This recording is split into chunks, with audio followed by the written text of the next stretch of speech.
अस्सलाम वालेकुम everyone, hope you are doing well. Today I receive this package from Yaseen mobile.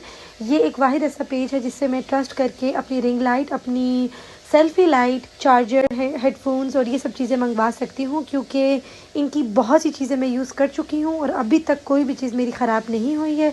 पहली बात तो मैं आपको दिखा देती हूँ, ये रिंग लाइट 1 साल पहले मैंने ये ऑर्डर की थी और अब तक ये मैं यूज़ कर रही हूँ और ये ज़रा सी भी ख़राब नहीं हुई है। जैसी उन्होंने मुझे भेजी थी सेम वैसी ही है। इसमें 3 शेड्स हैं। मैं कलर चेंज करके आप लोग को बता देती हूँ। ओके, सो ये कर दी मैंने ऑन। 36 इंचज़ है। डिफरेंस देखें लाइट में।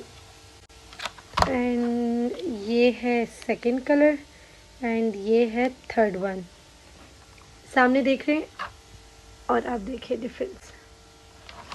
इनकी रिंग लाइट बहुत अच्छी है। इनकी रिंग लाइट के बगैर मेरी सारी वीडियोस जो है वो अधूरी होती हैं, क्योंकि जब तक मैं ये ऑन ना करूँ मुझे बिल्कुल भी मज़ा नहीं आता वीडियो बनाने में। क्योंकि बस ये ऑन कर लो, बाकी सारी लाइट्स ऑफ़ कर दो तो आपको किसी और लाइट की ज़रूरत नहीं पड़ेगी। सो आप लोगों को बाय करनी है तो डेफ़िनेटली इस पेज से बाय करें। आपको कभी भी बुरी चीज़ नहीं देंगे, हमेशा अच्छी चीज़ देंगे। Thank you so much for watching.